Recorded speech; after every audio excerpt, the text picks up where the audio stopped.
Hello viewers, my name is Dr. Felicia from Social Conscience. I'll start by wishing every one of you Merry Christmas and a happy and healthier New Year. Today I'm going to talk about the millennials and I'm going to define the millennials. The millennials are a group of people, young adults that were born approximately from 1985 and after.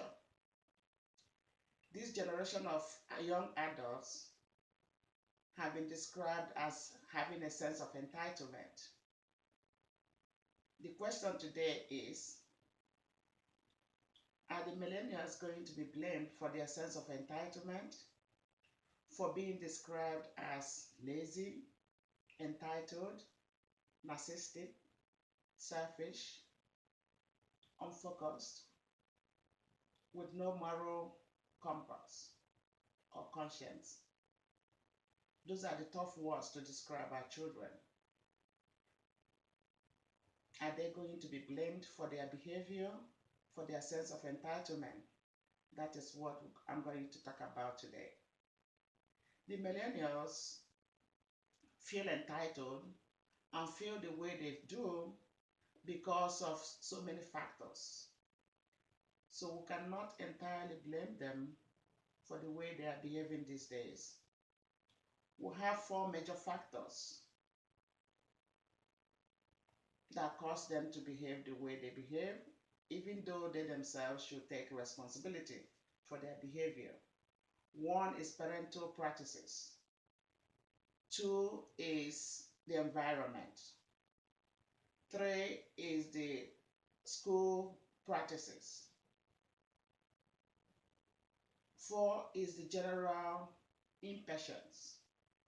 And of course, the fifth one is technology and social media. I'm going to discuss them one after the other. I'll start with parents. Some of the parents of these millennials, which include me, some of us spoiled our children to the point that they feel they can get anything they want without working hard for it. Some of us use our influence, some of the parents use their influence to solve their children's problems rather than trying to make them independent to be able to solve their problems. They start by using their money and influence in the school. They have a problem in the school, the parents will run over there to smooth things out for them. Then we have another group of parents who are teenagers themselves. So when they have these kids, this group of millennials, they are not equipped to be parents. They are still figuring out their own lives, let alone help and guide their own children. So what happens? This group of millennials grow up feeling entitled, feeling that they have a right to everything. Then the second point is technology. In my previous videos, I've been telling you that though technology and social media is very amazing and useful to our lives, it could also be very, very destructive and addictive. Our children, the group of millennials, they watch what is on the Facebook and Instagram, the rosy images painted by other teenagers or adults, and they feel that their life is a mess. They feel that they cannot measure up with the challenges of the digital world. And so what happened? They get depressed and sad and lonely. I have a college student who came to me and said that I feel thoroughly drained, that I've lost enthusiasm for life. Why? Because he sees others on the rosy facade in the media, and then he gets depressed. Some of our millennials live secret life using their phone. Some parents are not aware of what they are doing, and before the parents get a clue to what their life is, it's already too late.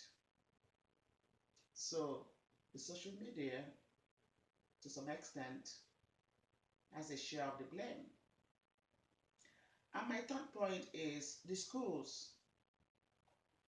The educational system is rapidly disregarding the work and the job of a counselor or a psychologist. They are just focusing on scores, whether the school is doing very well academically.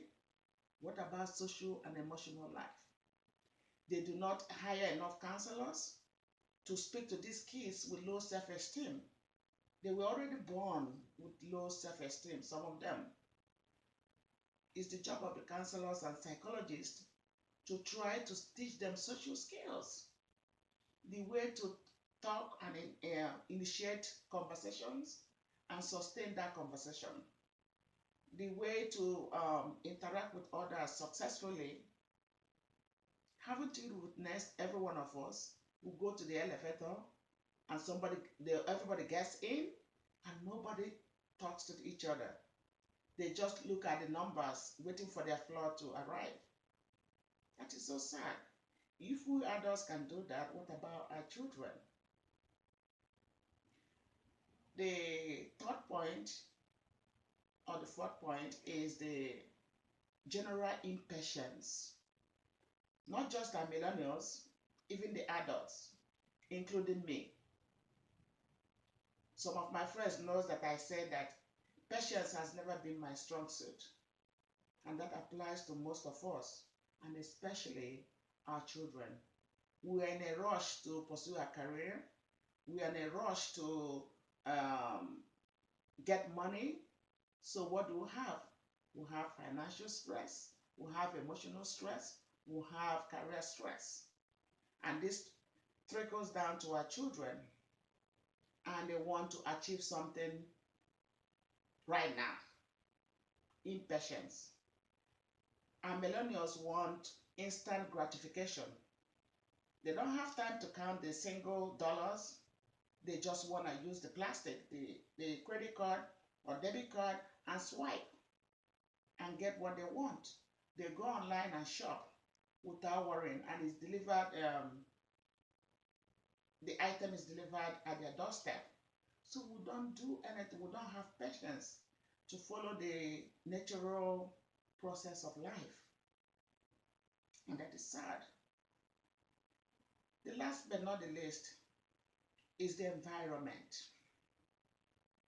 In corporate America, these kids, when they manage to graduate, they come out and get employed, for example, in corporate America. They, the leaders, do not have the kids to navigate gradually to a level where they feel comfortable. They are concerned about money and profits. And they pressure the kids to achieve. They emphasize on short-term gains, profit, rather than long-term life success. And so these millennials are pressured to achieve. No wonder they get easily discouraged and come out and say, Mom, Dad, I no longer want to work there because I don't seem to make much impact. And they roll from job to job, trying to find elusive happiness. But what can we do to help these kids? First of all, we start at home. Charity starts at home. We need to take time to teach them the need to be patient, the need to follow life gradually instead of rushing through life. The parents should make some sacrifice and be there for their kids. At school, the school system should allow the counselors to do their work, to teach them sets of skills to survive in this digital world. Self-esteem, ability to trust in their confidence, to have the ability to do things gradually so that they can succeed in life. And of course, the environment. The corporate America should Present them with good leadership. Let them realize that job satisfaction comes from being patient and working your way gradually up. We do not need to teach them instant gratification because they get easily frustrated